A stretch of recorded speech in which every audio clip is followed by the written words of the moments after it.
En cause, parti demandeur, M. Bemba Mbembo. Et parti défendeur, M. Bemba Gombo Jean-Pierre et consorts. Le requérant Bemba Bembo, fils de feu Bemba Saolona, assigne devant le tribunal de grande instance de la Gombe son frère consanguin Jean-Pierre Bemba Gombo en contestation de sa qualité de liquidateur de la succession de leur père Bemba Saolona pour opacité pendant 10 ans depuis la mort de ce dernier.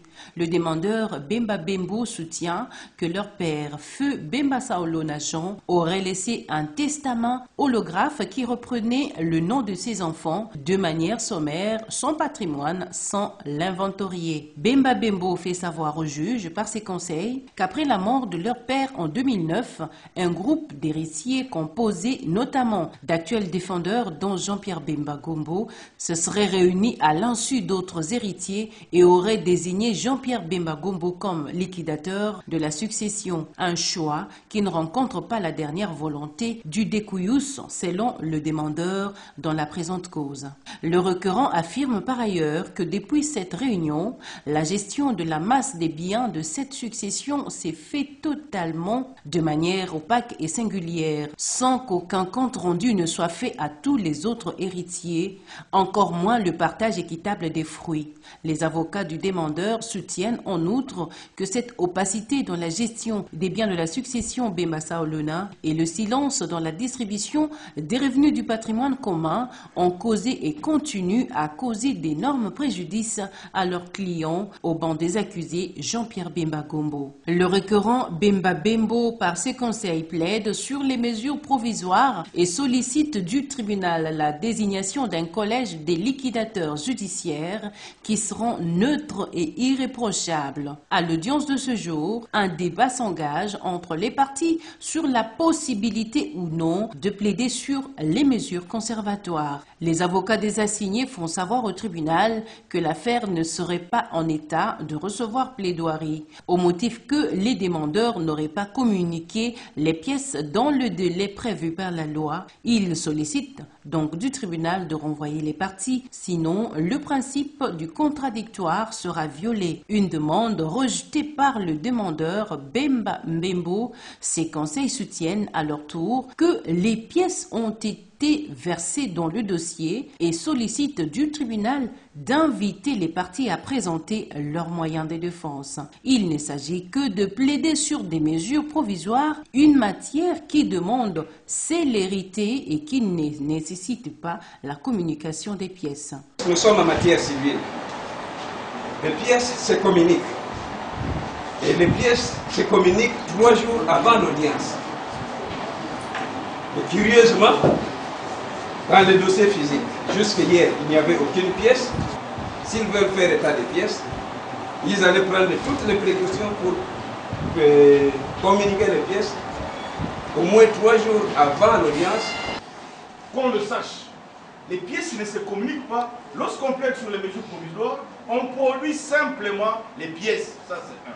De deux, Monsieur le Président, on vous dit qu'on aurait violé les principes du contradictoire, qui veut que les pièces soient communiquées. Non. Le soubassement de ce principe du contradictoire, c'est l'article 15 du Code de procédure civile. Ça veut dire que le principe, c'est que les parties doivent être entendues comme nous sommes là. Et la loi vient à ce que... L'organe de la loi se fonde sur l'article 29 du règlement des cours et tribunaux et sollicite du tribunal d'inviter les parties à plaider sur les mesures conservatoires. Et nous estimons qu'au regard de l'assignation et du pièce qui est au dossier, les aveux produit ce tribunal d'accorder à ce que la partie demanderesse puisse développer ses moyens uniquement sur les mesures conservatoires. Le tribunal va opiner comme suit.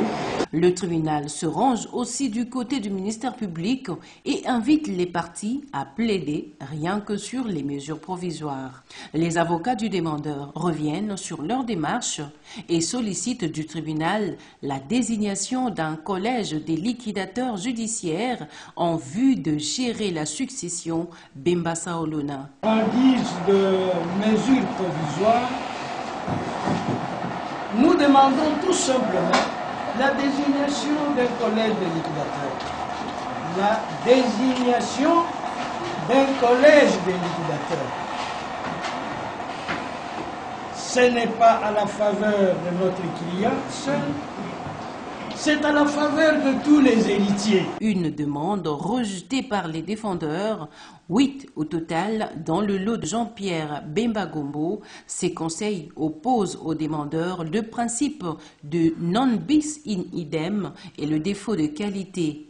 Les assignent et soutiennent que le requérant aurait même saisi le tribunal pour la même demande, dont les tribunaux auraient ordonné la surséance.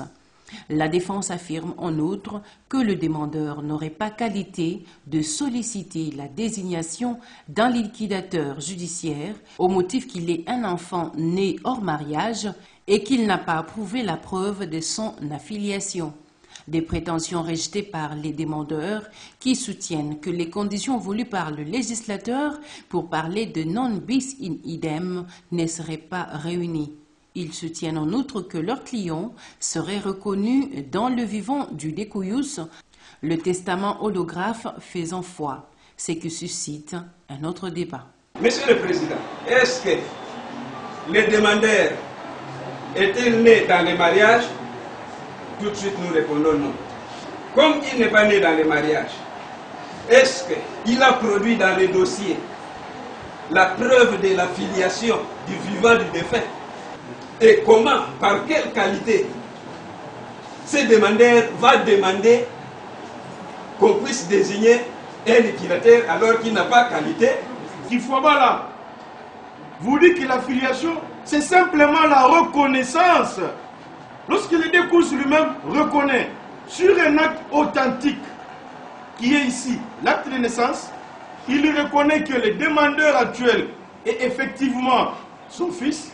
Il ne revient pas aux héritiers comme lui de lui opposer cette absence de qualité ou de lui dénier la qualité, Monsieur le Président.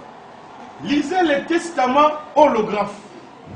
Lui-même, le testataire, dit clairement que j'ai laissé les biens à mes 12 enfants. Et il nomme, sinon il cite ces 12 enfants.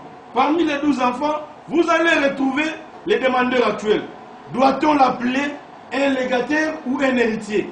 Après ces débats, le ministère public sollicite du tribunal de dire recevable et fondée la requête de la partie demanderesse. Après avoir entendu toutes les parties en cause, le TGI Gombe décide de prendre l'affaire en délibéré pour dire le droit dans les délais de la loi.